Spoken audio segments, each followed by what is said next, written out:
Are you ready to make delicious sourdough mushroom quiche? This is the quiche with the sourdough crust.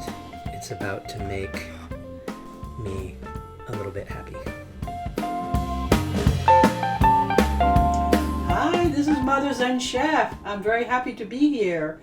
And tonight I'm going to be making a sourdough starter mushroom onion quiche.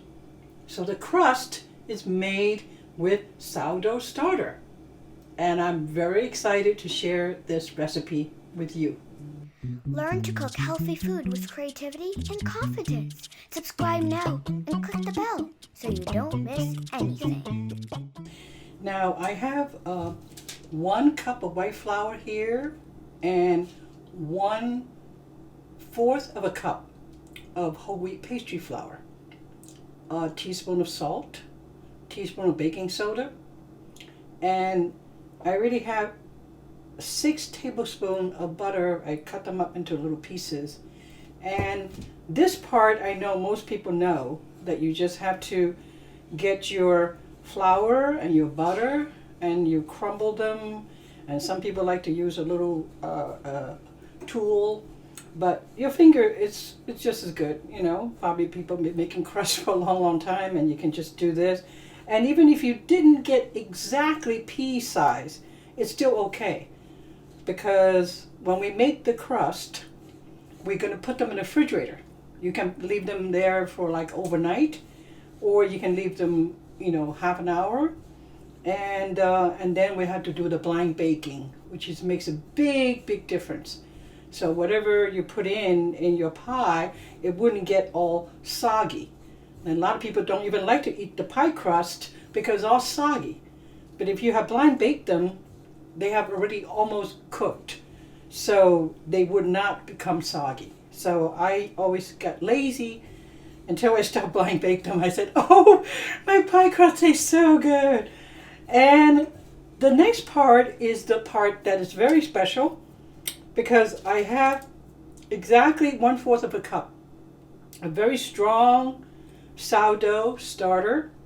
This baby has been around for more than 3 months. I've been feeding it, nursing it, until I keep it in the refrigerator. So I only have to feed it every 4 days. And it's beautiful. And so this is sort of like the liquid, but it's not quite liquid enough. So I'm going to add just a couple of tablespoons of unsweetened applesauce, because applesauce, it's almost like a fat substitute and makes the food actually taste better. So, and I just put 2 tablespoons, and then now I just want to get all this together and not try to knead it or anything, but it's still kind of wet because of my sourdough starter is giving a lot of moisture.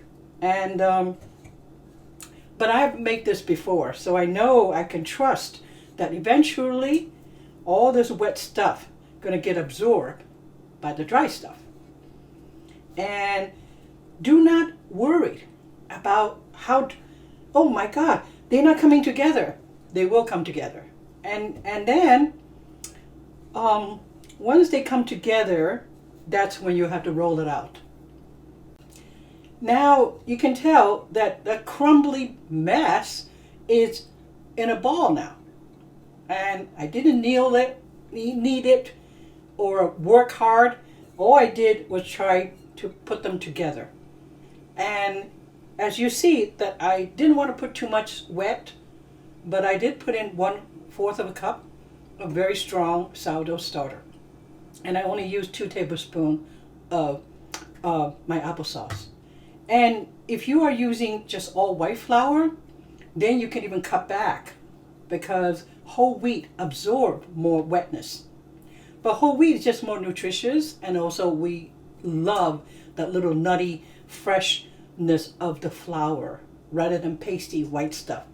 And also conventional pie crust will call for a lot more, 6 tablespoons of butter for this big a crust. And but I decided, I want to eat healthy. I don't have to eat that much butter, but I love the taste of butter.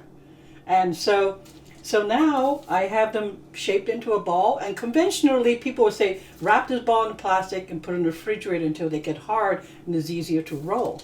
But from my experience, it's better that you roll this out.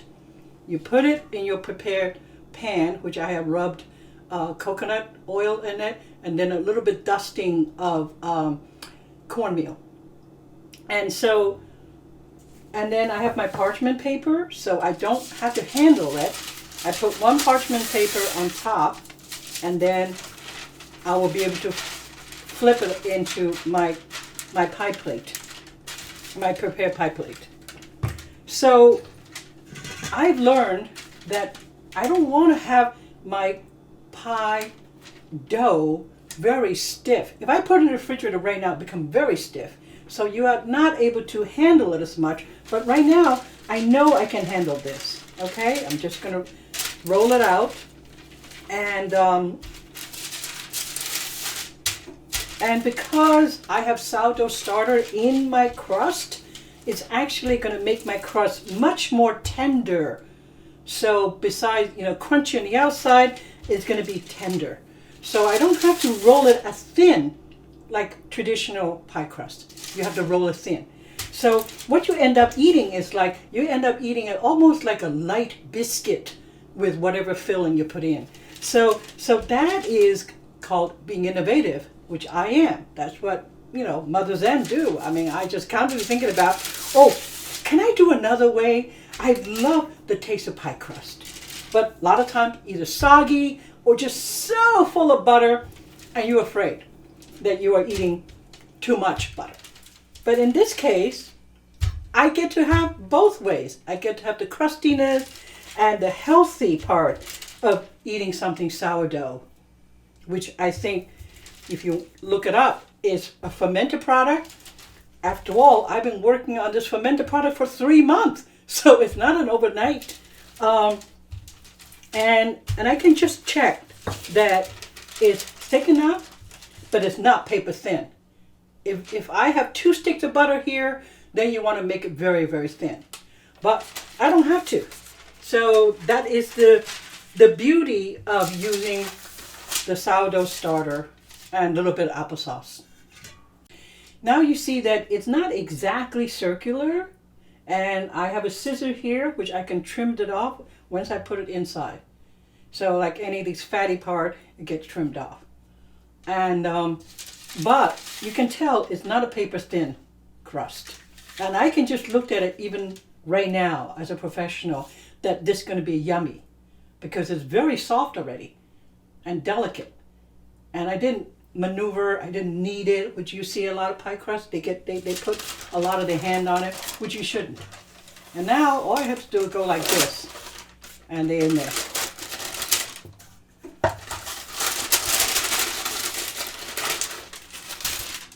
And don't worry if you have some extras, you can save it for your like a little turnover or something else. And I'm going to take a scissor and cut off all the extra pieces.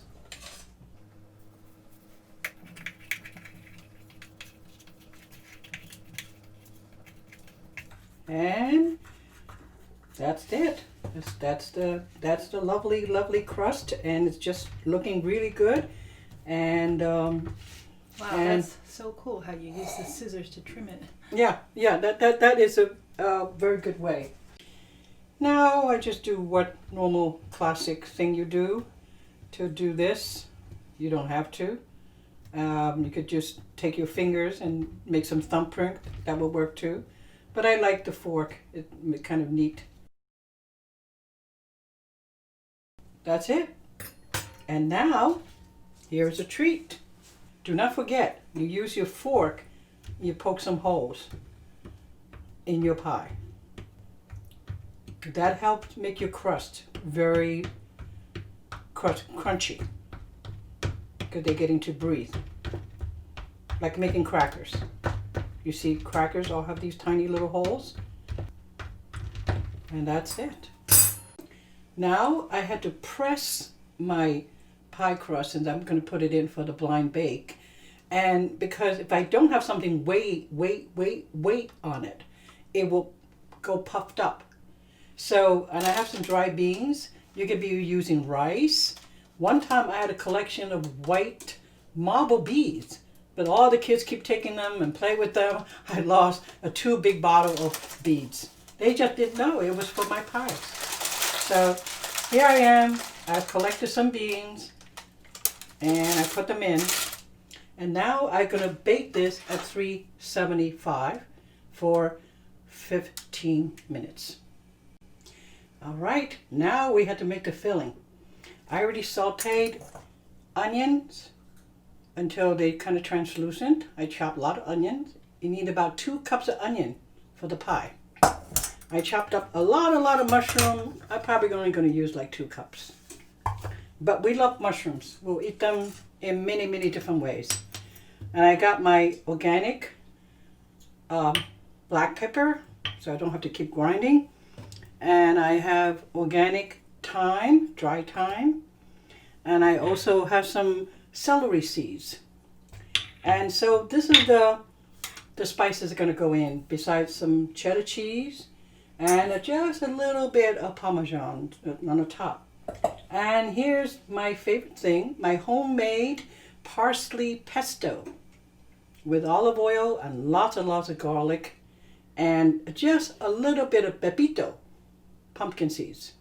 So since I grow a lot of parsley, I harvest them just to make this pesto. So that's going to go in here. And I have about a half a cup of ricotta cheese and 1/3 cup of heavy cream. And if you don't want to use heavy cream, you can use coconut cream. And I have 2 tablespoons arrowroot powder. You can also use just cornstarch. And I have some fantastic pink salt from Utah. And you can use just a little bit. So I have 5 eggs, and I'm going to just quickly beat them up. And I'm going to start beating my little bit of arrowroot in there.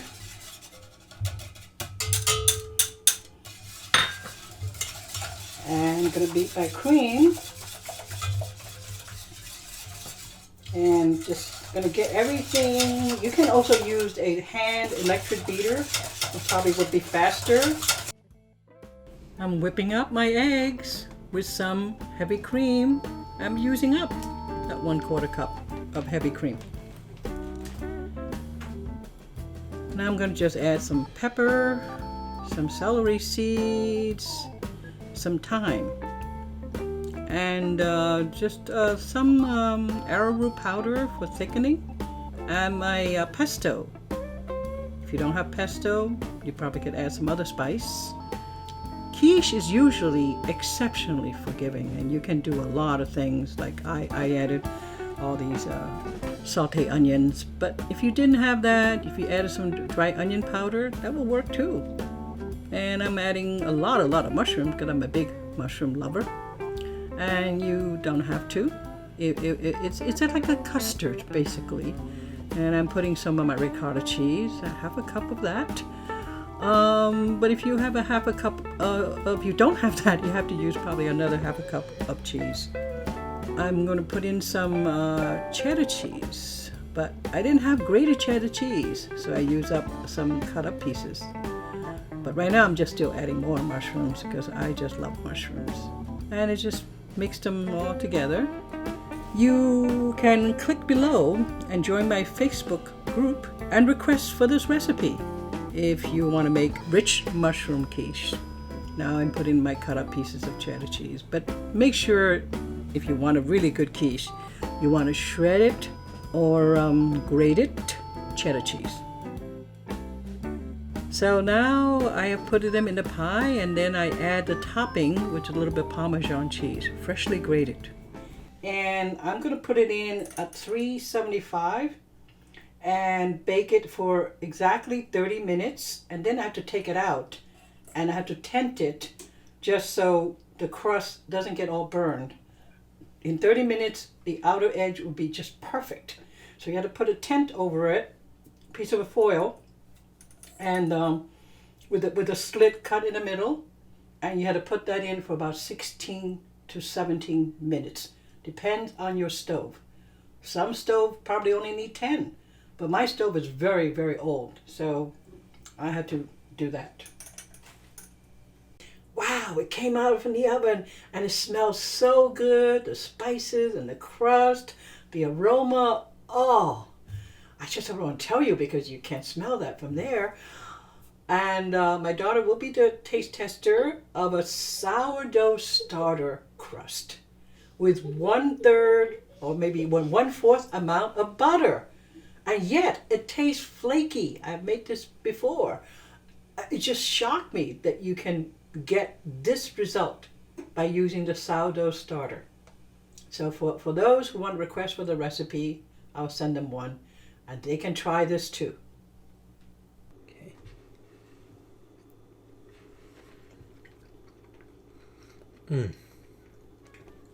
The full experience. So this crust, I mean the quiche is amazing, and part of the reason for that is the crust, the sourdough crust, that is very crumbly, just what you're looking for in a crust, but it's also buttery, it's tangy, it's got some whole wheat in it, so it's got a little more full flavor, and it rounds out the quiche perfectly.